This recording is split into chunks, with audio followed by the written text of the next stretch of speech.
नमस्कार, Hariom BTC classes में आपका स्वागत है। आज बीएड सेकंड सेमेस्टर के विद्यार्थियों के लिए एक वीडियो आया है जिसमें विषय है वर्तमान भारतीय समाज एवं प्रारंभिक शिक्षा। यह डॉक्टर मारिया मॉन्टेसरी के जीवन एवं उनके शैक्षिक चिंतन पर आधारित है। डॉक्टर मारिया मॉन्टेसरी का जन्म 31 अगस्त सन 1870 में इटली में एक संपन्न परिवार में हुआ था। उस समय उनको श्रेष्ठ शिक्षा प्राप्त हुई। एजुकेशन की शिक्षा, ग्रेजुएशन की शिक्षा पूर्ण करने के बाद उनके माता पिता इन्हें शिक्षण के क्षेत्र में ले जाना चाहते थे, लेकिन इनकी इच्छा डॉक्टरी की पढ़ाई की तरफ अधिक थी। सन 1894 में इन्होंने रोम विश्वविद्यालय से डॉक्टरी की पढ़ाई की और एमडी की उपाधि प्राप्त की। ये चिकित्सा विभाग में सहायक चिकित्सक के पद ग्रहण किया और चिकित्सा के क्षेत्र में कदम रखने वाली ये अपने देश की प्रथम महिला थी। शुरुआत में ही मानव के प्रति सेवा भाव इनके अंदर विद्यमान थी और इसी क्षेत्र में मॉन्टेसरी ने सन 1898 ईस्वी में चिकित्सा विभाग में मानसिक दोषपूर्ण, जो मानसिक रूप से कमज़ोर बच्चे होते हैं, उनके लिए, उनको देखभाल के लिए, उनको प्रशिक्षित करने के लिए अनेक प्रयास किया और यही कारण था कि उन्होंने नवीन शिक्षा पद्धति मॉन्टेसरी पद्धति लागू की, यानी मॉन्टेसरी शिक्षा पद्धति उन्होंने लागू किया। और सन 1906 ईस्वी में मॉन्टेसरी के बाल गृह की स्थापना की और इस प्रकार से वे छोटे छोटे बच्चों को निःशुल्क शिक्षा और खेल कूद के माध्यम से शिक्षा प्रदान करना, इस प्रकार से वे अनेक उन्होंने प्रयास किया। डॉक्टर मारिया मॉन्टेसरी की शैक्षिक चिंतन यानी शिक्षा के क्षेत्र में जो विचार हैं वह इस प्रकार हैं। डॉक्टर मॉन्टेसरी मानसिक रूप से मंद बालकों के लिए चिकित्सा स्वास्थ्य पर ध्यान देती थी। उनकी विभिन्न समस्याओं का उन्होंने गहन अध्ययन किया। बहुत सारे ऐसे दिव्यांग बालक हुआ करते थे जो किसी कारण से मंदबुद्धि बालक हैं, किसी कारण से जन्मजात या बाद में जैसे भी अनेक घटनाओं के माध्यम से भी बच्चे दिव्यांग हो जाते हैं। तो ऐसे बच्चों को, शिशुओं को शिक्षा किस प्रकार दी जाए, उन्हें किस प्रकार पूर्ण शिक्षा दी जाए, यह उन्होंने खूब प्रयास किया इस विषय पर। और शिक्षा के विषय में उन्होंने अपने विचार प्रकट किए। शिक्षा के अर्थ के विषय में डॉक्टर मॉन्टेसरी ने डार्विन यानी विकासवाद को अपना मुख्य माना है। वे मानती हैं कि शिक्षा को बालक के स्वतः विकास की प्रक्रिया मानना चाहिए। उन्होंने अपने विचार में स्पष्ट किया कि जब मानव यानी शिशु का जन्म होता है तो वह शारीरिक रूप से पशुओं के समान होता है, किंतु वह धीरे धीरे अपना स्वतः विकास करने लगता है। उनमें उसकी जो जन्मजात शक्तियां हैं वो धीरे धीरे उसे विकसित करती हैं, किंतु शिक्षा द्वारा इन जन्मजात शक्तियों को विकास में एक सहायता मिलती है। अतः मॉन्टेसरी ने बालक के स्वाभाविक विकास के विषय में लिखा है, बालक के जीवन के स्वाभाविक विकास में दी जाने वाली सक्रिय सहायता को ही हम शिक्षा समझते हैं। इस प्रकार उन्होंने शिक्षा के अर्थ को स्वीकार किया। अब आता है शिक्षा के उद्देश्य। जैसा कि आप वीडियो में देख रहे होंगे, शिक्षा के उद्देश्य डॉक्टर मॉन्टेसरी संपूर्ण शिक्षा पर नहीं वरन शिशु पर यानी बच्चों की शिक्षा पर अधिक बल दिया और शिशु के उद्देश्य में वे यानी शिक्षा किस प्रकार प्रभावी बनाया जा सकता है और बालक में निहित सामाजिक, मानसिक, शारीरिक एवं भावात्मक क्षमताओं को किस प्रकार पूर्ण किया जाए, इस पे उन्होंने बल दिया और यही कारण है शिक्षा को उन्होंने इसका परम उद्देश्य माना। उन विभिन्न उद्देश्यों में कुछ महत्वपूर्ण उद्देश्यों की चर्चा है, जैसे बालकों को भावी जीवन के लिए तैयार करना। भावी जीवन का आशय यह है कि जब बच्चा शिक्षा प्राप्त कर ले तो वह अपने जीवन में किस प्रकार से अपना विकास कर सकेगा, अपने आप को, अपने व्यवसाय को, अपने जीवन संघर्ष को किस प्रकार आगे बढ़ा सकेगा, इस प्रकार से उसे शिक्षा दी जाए। इसके बाद आता है बालकों को शांति, सेवा, धर्म एवं मानवता की शिक्षा देना। शांति, सेवा, धर्म का आशय यह है कि समाज में अशांत वातावरण ना हो, इस प्रकार से शिक्षा दी जाए। सेवा धर्म यानी दूसरों की सहायता करना, परमार्थ करना, दुखी दरिद्र लोगों की सेवा करना, अनेक पशु पक्षियों की रक्षा करना। इस प्रकार जो समाज में सेवा धर्म होता है, नैतिकता की शिक्षा प्रदान करना आदि इन्हीं के उद्देश्य में शामिल है। इसके बाद आता है बालकों की जन्मजात क्षमताओं का विकास करना।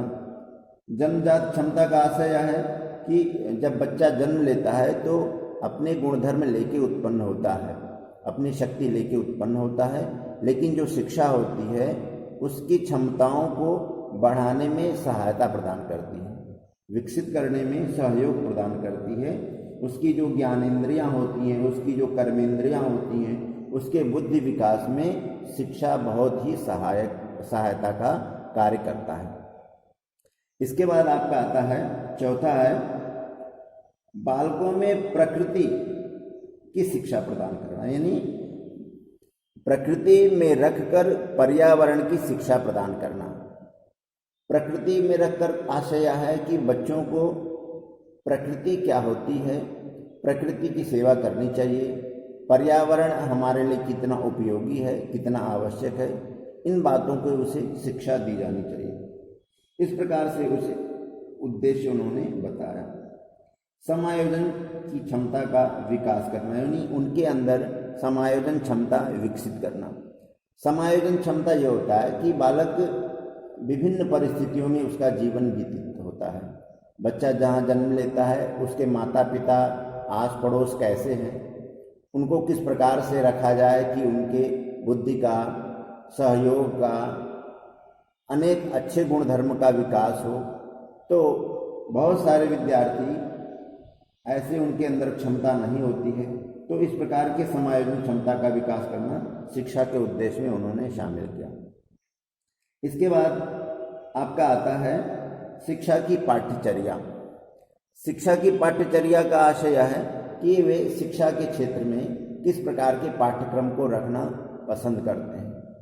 शिक्षा की पाठ्यचर्या में उन्होंने क्रियात्मकता एवं रचनात्मकता को बल दिया, भाषा एवं गणित की शिक्षा पर बल दिया, प्रकृति निरीक्षण पर बल दिया और दैनिक कार्य। दैनिक कार्य का आशय है कि सुबह बालक जब उठता है और शाम को जब सोता है, उसके जो दैनिक कार्य होते हैं, यानी प्रतिदिन के जो कार्य होते हैं, वह किस प्रकार का होना चाहिए और किस प्रकार के कार्य से उसका विकास हो सकता है, इन सभी बातों की उन्होंने विस्तृत पूर्वक चर्चा की है। अब हम उसको देखते हैं। शिक्षा की पाठ्यचर्या में विशेष रूप से वे कार्य क्रिया यानी क्रियाओं को अधिक महत्व दिया है। वे शिशु के पाठ्यक्रम में नैसर्गिक योग्यताओं, आवश्यकताओं एवं रुचियों का विकास उन्होंने बताया है। नैसर्गिक योग्यता का आशय यह है कि बालक में जो जन्मजात शक्तियाँ विकसित हुई हैं, जन्मजात जो शक्तियाँ हैं, उसको किस प्रकार बढ़ाया जाए, क्योंकि बहुत सारे विद्यार्थी होते हैं जिनमें अलग अलग विशेषताएं पाई जाती हैं। उन विशेषताओं को उजागर करना यानी प्रकट करना, यह उनकी नैसर्गिक योग्यता का विकास है। उनकी आवश्यकताओं एवं रुचियों के अनुसार उनकी शिक्षा की पाठ्यचर्या होनी चाहिए, इनका यह मानना है।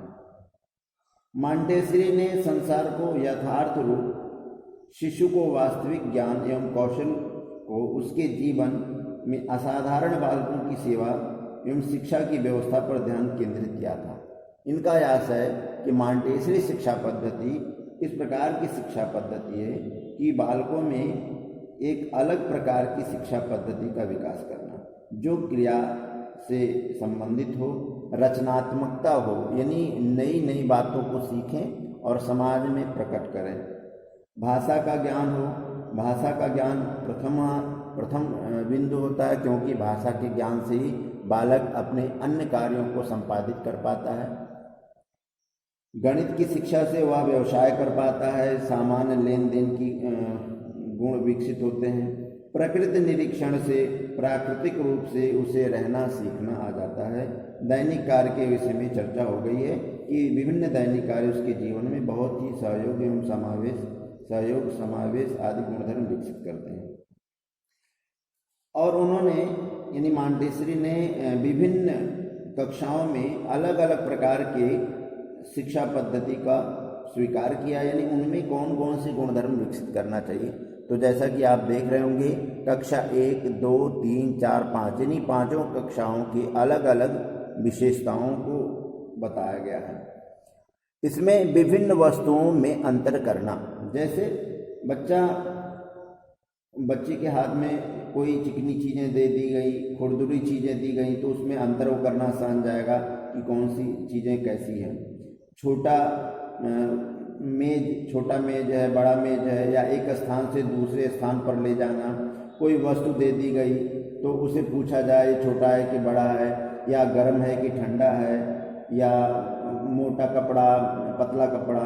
तो इस प्रकार से विभिन्न वस्तुओं में अंतर करना, और ऊपर नीचे यानी ऊंचे में बैठे हैं कि नीचे बैठे हैं, यानी ऊंचा नीचा का ज्ञान। इस प्रकार से कक्षा 1 में छोटी छोटी बातों को उसे बताना चाहिए, ऐसा मॉन्टेसरी का विचार है। कक्षा 2 में यानी कक्षा 2 में आता है स्वच्छता का ज्ञान देना, जैसे हाथ पैर साफ सुथरा रखना और मुख धुलना, स्वच्छ कपड़ा पहनना, कपड़ा कैसे पहना जाता है, कैसे उतारा जाता है, सही ढंग से बैठना, भोजन करने का तरीका, छोटे बड़े विभिन्न वस्तुओं का ज्ञान, कलर का यानी रंगों का ज्ञान, यानी इस प्रकार की विभिन्न चीज़ों में अंतर करना सिखाने की बात वे मानते हैं।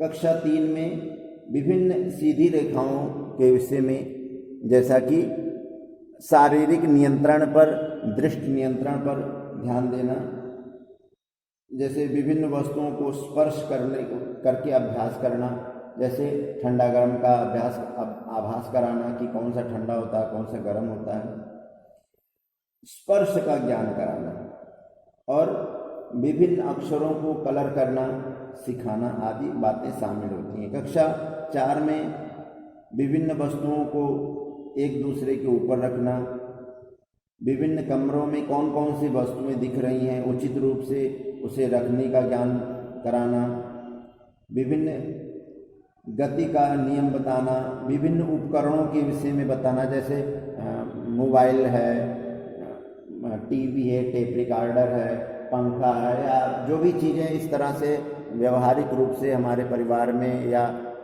व्यवहारिक रूप से देखे जाते हैं, उन सभी बातों का यानी उन सभी बातों की जानकारी देना, बताना, और ड्राइंग बनाना, गणित का ज्ञान, लिखना पढ़ना सिखाना। इस प्रकार से यानी कक्षा 4 में साफ सफाई एवं वस्तुओं को एक स्थान से दूसरे स्थान पर ले जाना और कुछ गणित आदि के ज्ञान वो व्यवहारिक रूप से सिखाना मानती हैं।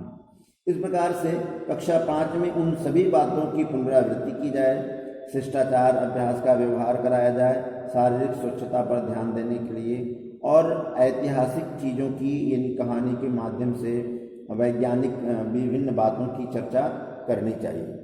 इस प्रकार से अनेक बातों की चर्चा से वह बालक व्यवहारिक रूप से सीख सकता है। अब हम शिक्षण विधियों की चर्चा कर रहे हैं। शिक्षण विधि, चूँकि मॉन्टेसरी जो शिक्षा पद्धति है, यह जो मारिया मांटेसरी थी, वो मंदबुद्धि बच्चों के लिए, दिव्यांग बच्चों के लिए, बालकों के लिए चिकित्सक बनी थी। फिर भी उन्होंने अनेक समस्याओं को देखा, यानी शिक्षा जगत से, यानी बच्चों के, जब वो बच्चे छोटे होते हैं तो कौन कौन सी शिक्षा की समस्याएं आती हैं, इन सभी बातों को उन्होंने ध्यान दिया और उन्होंने विभिन्न समस्याओं को शिक्षा में किस प्रकार से समस्याओं के निर्धारण में या समस्याओं के समाधान में कार्य किया जा सकता है, किस प्रकार उसमें सहयोग किया जा सकता है, इन सभी बातों को उन्होंने अपनी शिक्षा प्रणाली में, मांटेसरी प्रणाली में रखा। उनके अनुसार शिक्षा पद्धति को 3 भागों में उन्होंने विभाजित किया। पहला है कर्मेंद्रियों की शिक्षा, यानी मांटेसरी शिक्षा पद्धति में पढ़ने वाले बालकों की आयु 3 से 7 वर्ष के बीच होती है, अतः वह सर्वप्रथम बालकों की मांसपेशियों एवं कर्मेंद्रियों को मजबूत करने का प्रयास करते हैं। मांसपेशियों यानी उनका जो शारीरिक ढांचा होता है उसको स्वच्छ करना, उसको तंदुरुस्त बनाना, और बालकों के विभिन्न कार्यों में, यानी बहुत सारे कार्य जो होते हैं उसमें, जैसे साफ सफाई, बालक घर में कैसे साफ सफाई करते हैं, स्कूल में किस प्रकार से सफाई रखते हैं, हाथ मुंह को धुलना, स्नान करना, कपड़े पहनने का ज्ञान कराना, फर्नीचर सजाना, और छोटे छोटे कार्य होते हैं जैसे जूता पॉलिश करना या बाल बनाना यानी कंघी आदि करना, भोजन परोसना, साफ सफाई आदि का ज्ञान कराना। वे इस प्रकार से कार्यों को, यानी जो कर्मेंद्रियों के द्वारा, यानी हाथों और पैरों के द्वारा छोटे मोटे जो कार्य होते हैं उनको प्रशिक्षित करने का प्रयास करते हैं, यानी उनको इस प्रकार से प्रशिक्षण देना, यानी शारीरिक संतुलन, व्यवहारिक कुशलता प्राप्त करने की शिक्षा प्रदान करना। अब दूसरा आता है शिक्षण विधि ज्ञानेंद्रियों की शिक्षा। ज्ञानेंद्रियों की शिक्षा के विषय में वे मानते हैं कि ज्ञानेंद्रियों का प्रशिक्षण ही बाल शिक्षा का प्रमुख आधार है। ज्ञानेंद्रियों के प्रशिक्षण पर वे बल देती हैं और इस प्रकार की शिक्षा पद्धति में अनेक उपकरणों के द्वारा रंग बिरंगी विभिन्न चीज़ों का ज्ञान कराते हैं। बहुत सारे ऐसे छोटे स्कूलों, जो मांटेसरी शिक्षा पद्धति के स्कूल होते हैं, उसमें कलरफुल विभिन्न चीज़ें होती हैं, जैसे टिकिया होती हैं, बॉक्स होती हैं, घंटी होती हैं, इस प्रकार से ज्ञान कराना, विभिन्न सुगंधित वस्तुओं का ज्ञान कराना, सुगंध दुर्गंध का ज्ञान हो बच्चों में, नमक मिर्च खटाई मिठाई, इस प्रकार से कोई चिकना चीज़ है, खुरदुरा चीज़ है, विभिन्न पदार्थों का ज्ञान कराना। तो ज्ञानेंद्रियां अर्थात आँख के द्वारा, कान के द्वारा या रसनेंद्रिय के द्वारा, जीभ के द्वारा, नमक है कि मीठा है, इसका ज्ञान कराना। इस प्रकार से मांटेसरी शिक्षा पद्धति में विभिन्न इंद्रिय प्रशिक्षण पर बल देते हैं, क्रमशः चक्षु इंद्रिय, घ्राण इंद्रिय, स्वादेंद्रिय, स्पर्शेंद्रिय और श्रवणेंद्रिय, वे 5 जो इंद्रियां हैं उनके विषय में प्रशिक्षण देने पर बल देती हैं। तीसरा है भाषा एवं गणित की शिक्षा प्रदान करना। भाषा जो वे अपनी विचारों को, अपनी भावनाओं को व्यक्त करने में सहायक होता है, उनके पढ़ने लिखने में, कार्य में गणित है, शिक्षा सरल होता है, भाषा का बोध होने से उनके व्यवहार करने में सरलता होती है, विभिन्न अक्षरों को लिखना सीख जाते हैं, क्रिया के माध्यम से आकृति बनाना सीख जाते हैं, और मांसपेशियों का प्रयोग होता है, विभिन्न लकड़ी के कार्य, लकड़ी पर लिखना सिखाना, और इस प्रकार से किसी विभिन्न, जैसे बहुत सारे ऐसे हैं जो कविता पाठ होता है तो शिक्षकों के स्वर में स्वर मिला के उच्चारण करना, ये सभी बातें यानी भाषा के सुंदरता में बहुत ही सहायक होते हैं। इस प्रकार से विभिन्न विधाओं के प्रयोग के द्वारा शिक्षण विधि में इनका बहुत ही अच्छा सहयोग होता है बालकों की शिक्षा में। शिक्षिका का स्थान वे मानते हैं कि शिक्षा में स्कूलों में पुरुष शिक्षकों की अपेक्षा महिला शिक्षिका को अधिक महत्व देना चाहिए। शिशु शिक्षा के क्षेत्र में अधिक समय महिलाएं व्यतीत करती हैं, यानी जो बच्चा होता है वो माता के साथ अधिक समय व्यतीत करता है, अतः उन्होंने इस प्रकार से माना कि पुरुषों की अपेक्षा जो बच्चों की शिक्षा पद्धति में महिलाओं का बहुत अच्छा सहयोग अपेक्षित है, नहीं हो सकता है। उनमें प्रेम सहानुभूति की अधिकता होती है। स्त्री जो मर्म हृदय को समझने वाली होती है। यानी बहुत सारे ऐसे बच्चे होते हैं जो अपनी बात को पुरुषों से यानी सर से नहीं कह पाते हैं, महिला टीचर्स से कह देते हैं। तो उनमें स्नेह, सहानुभूति आदि ऐसे गुण होते हैं जो बच्चे बहुत ही सरलतापूर्वक कह पाते हैं।